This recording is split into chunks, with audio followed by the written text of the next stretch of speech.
শেখ হাসিনার পদত্যাগ দাবির এক দফা ঘোষণার পর আরও তীব্র হয় বৈষম্য বিরোধী ছাত্র আন্দোলনের ডাকা সর্বাত্মক অসহযোগ।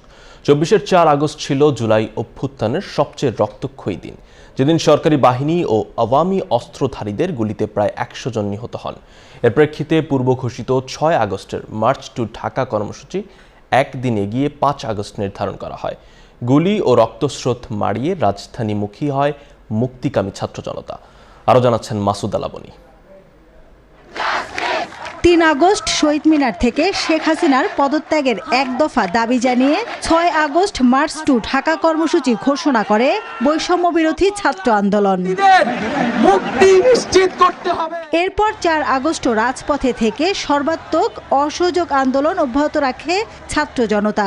সারা দেশ থেকে অভ্যুত্থানকামী মানুষের ঢাকায় আসা ঠেকাতে ব্যাপক ধরপাকড় শুরু হয়। ৩ আগস্ট রাত থেকে ৪ আগস্ট দিনব্যাপী সারা দেশে সরকারি বাহিনী ও আওয়ামী অস্ত্রধারীদের হত্যাযজ্ঞ চলে।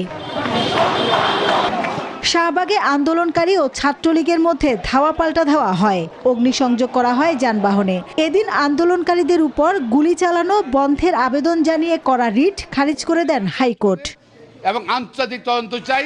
শাহবাগ ছাড়াও science lab, Bangla motor, Jatrabari, Mohakhali, Dhanmondi ২৭, Mirpur ১০, Uttara, Rampura ও বাড্ডা সহ বিভিন্ন এলাকায় হাজার হাজার মানুষ রাস্তায় নেমে আসেন। গণমাধ্যমের তথ্য অনুযায়ী অন্তত ২০ জেলায় সংঘর্ষ ও গুলিতে ৯৩ জনের নিহত হওয়ার সংবাদ পাওয়া যায়। সিরাজগঞ্জের এনায়েতপুরে নিহত হয় ১৫ পুলিশ সদস্য। উত্তাল পরিস্থিতিতে দেশব্যাপী কারফিউ জারি ও 4G মোবাইল ইন্টারনেট বন্ধ করে দেয় সরকার। ৫ আগস্ট থেকে ৩ দিনের সরকারি ছুটি ঘোষণা করা হয়।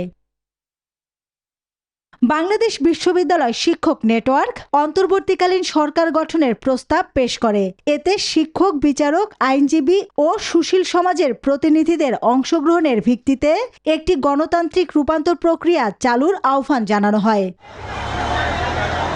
সন্ধ্যায় ঢাকা মেডিকেল কলেজ হাসপাতাল থেকে নিহতদের মরদেহ নিয়ে মিছিল করেন আন্দোলনকারীরা। শাহবাগ থানার সামনে পৌঁছালে পুলিশের সঙ্গে সংঘর্ষ হয়। সংঘর্ষ ও গুলিতে নিহতের সংখ্যা বাড়তে থাকায় পূর্ব ঘোষিত মার্চ টু ঢাকা কর্মসূচি একদিন এগিয়ে ৫ আগস্টে নিয়ে আসা হয়। গোটা রাজধানীকে ঢেকে ফেলা হয় নিরাপত্তার চাদরে। ছাত্র জনতার ঐতিহাসিক গণঅভ্যুত্থান ঘটাতে নানা বাধা বিপত্তি পেরিয়ে ঢাকার প্রবেশমুখ ও আশেপাশের এলাকায় আসতে থাকেন লাখো মানুষ। মাসুদ আলাবনী, নিউজ 24, ঢাকা।